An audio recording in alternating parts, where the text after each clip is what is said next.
In the shadowy world of Australia's outlaw motorcycle gangs, loyalty is said to run deeper than blood.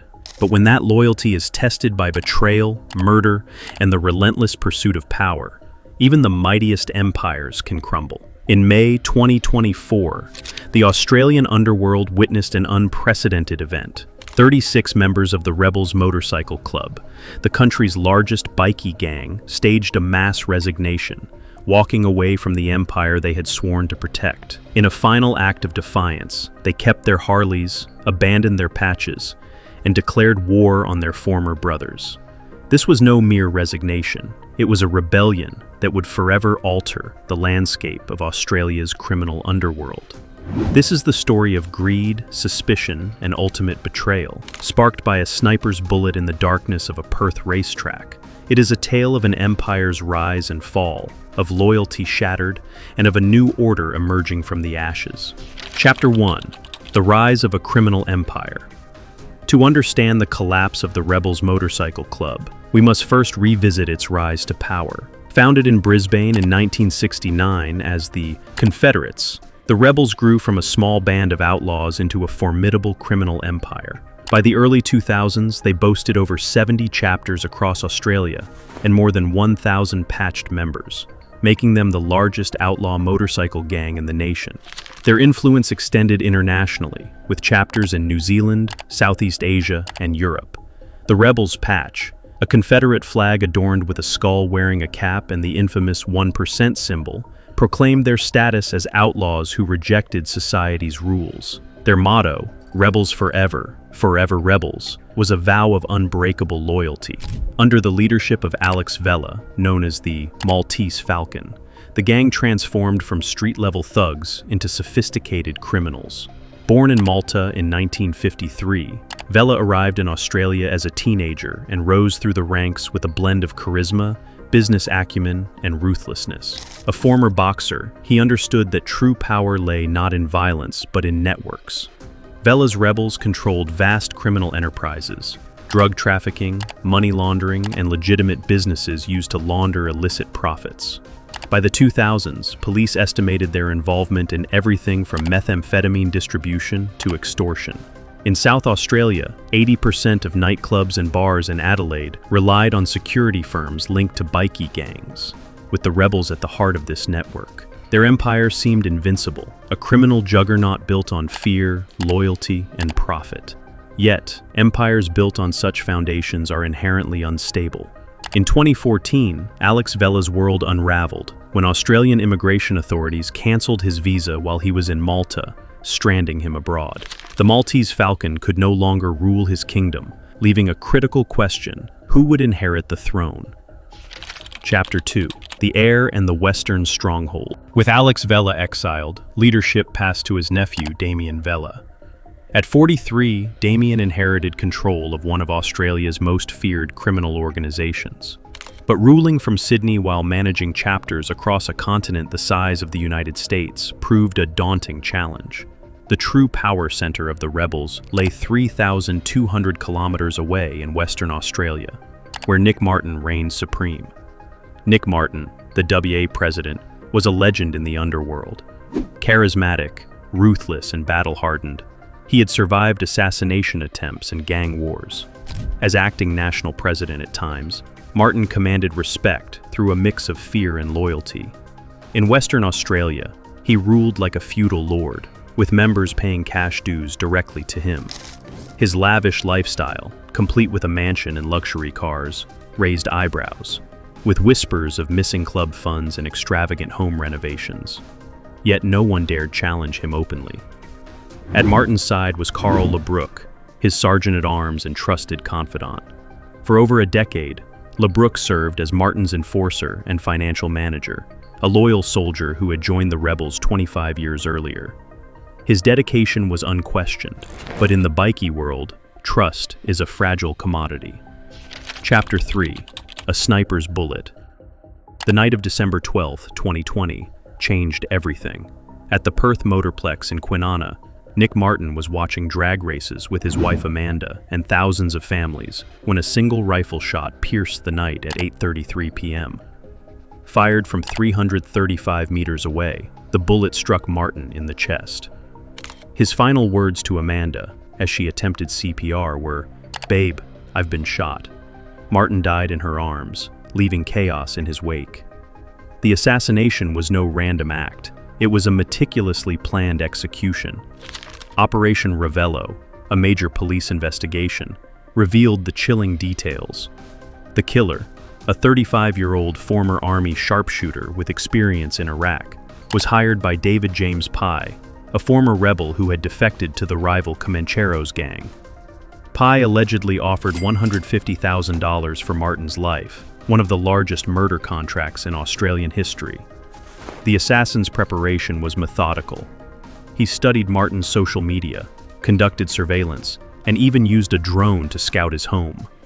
He visited the motorplex multiple times, mapping the layout and pinpointing Martin's usual seat.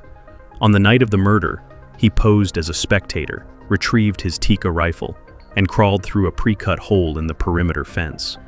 For 10 to 15 minutes, he lay in wait, observing Martin through his scope as families enjoyed the event unaware. The shot killed Martin and wounded Ricky Chapman, Martin's stepdaughter's boyfriend, with bullet fragments. A 5-year-old sat just behind Martin. The assassin escaped in the chaos but made a critical error. He later took his rifle to a gunsmith to replace the barrel, leading police to his door. Arrested in March 2021, he pleaded guilty to murder and was sentenced to 20 years, with a minimum of 18. He agreed to testify against Pye, who awaits trial. Martin's death created a power vacuum that would tear the rebels apart. Chapter 4: The Financial Fallout. With Martin gone, Carl LeBrook inherited the financial chaos of the WA chapters. Martin's insistence on cash transactions, due to banks closing his accounts, left hundreds of thousands of dollars in safes, car boots, and hidden locations across Perth. LeBrook testified that Martin's financial management was opaque, describing his leadership as a dictatorship. Suspicions of missing funds, possibly used for Martin's home renovations, had already prompted the Rockingham City chapter to defect to the Mongols before his death. LeBrook attempted to impose order, implementing a system to count and seal cash sums of $10,000 to $20,000. Without bank accounts, he stored the money in safes at his home, but personal issues complicated matters. His partner, struggling with postnatal depression, threatened to burn the cash, forcing LeBrook to move it to other locations. On December 28, 2022, police stopped LeBrook's BMW in Ridgewood, finding $207,850 in cash, wrapped in Christmas paper. A raid on the home of Kelly Kersley, a friend of LeBrook's partner, uncovered another $247,700 in vacuum-sealed bags. The total seizure, $455,550, suggested criminal activity. LeBrook was charged with possessing stolen or unlawfully obtained property, claiming the money was for a high court challenge against WA's anti-Bikie laws. Prosecutors argued otherwise. As LeBrook fought the charges, Damien Vella and the Sydney leadership grew suspicious. Police sources indicate that Vella demanded court transcripts, questioning LeBrook's integrity. For a man who had given 25 years to the rebels, this was a profound betrayal. Chapter 5: Betrayals in the East. While LeBrook battled in Perth, Damien Vella faced his own crisis in Sydney. In early 2022, Gino Vella, Damien's cousin and a senior rebel, died suddenly. At his funeral, Gino's son Jesse delivered a heartfelt poem reaffirming the club's motto, "Rebels forever, forever rebels." As a Vella, Jesse was Bikie royalty, his loyalty seemingly unshakable. Yet, months later, Jesse shocked the underworld by defecting to the Comancheros, posing in their colors alongside their president, Alex Meehan.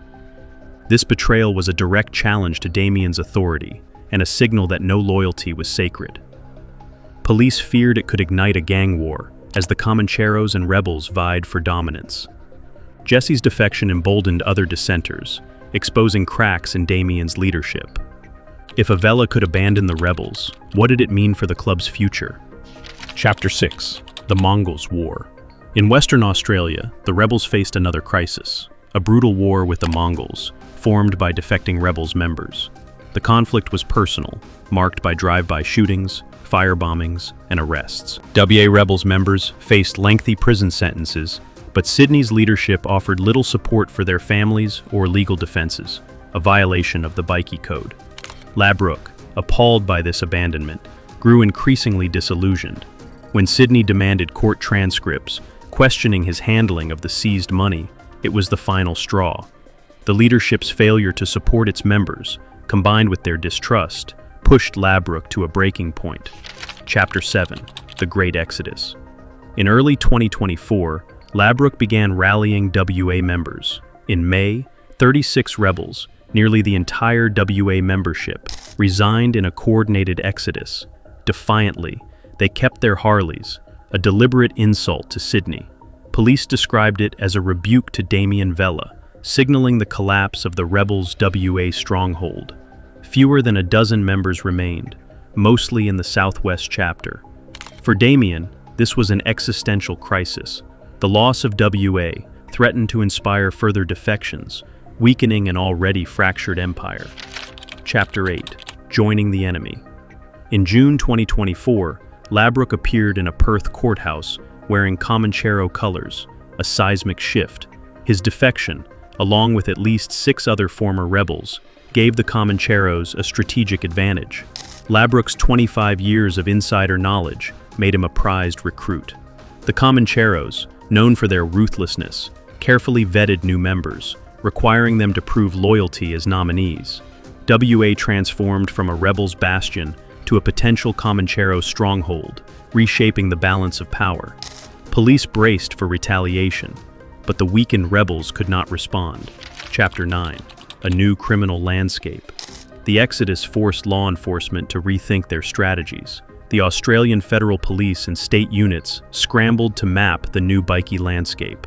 The Comancheros' expansion into WA, a lucrative market due to its mining boom and ports, heightened concerns about drug trafficking and money laundering. Labrook's trial revelations about the rebels' finances and leadership provided unprecedented insight. His testimony exposed the fragility of organizations built on fear rather than loyalty, prompting other clubs to face internal scrutiny. Chapter 10: The New Order. By 2025, the rebels were a shadow of their former selves. Damien Vella's leadership hung by a thread, while the Comancheros solidified their dominance. The Australian Capital Territory emerged as a new battleground, with fewer anti-Bikie laws attracting multiple gangs. Policing costs soared, with ACT police spending $400,000 in 2024 alone. The cost of betrayal. The rebels' collapse was not driven by police or rivals, but by internal betrayal. Sydney's failure to support its members and its distrust of Labrook shattered the loyalty that held the empire together. The mass exodus and Labrook's defection to the Comancheros marked the end of an era. The Bikie world continues to evolve, with new alliances and rivalries emerging. But the rebels' fall serves as a stark reminder. In a world built on loyalty, betrayal from within is the deadliest threat. As the underworld adapts, one question lingers. In a world where loyalty can be bought and sold, who can truly be trusted?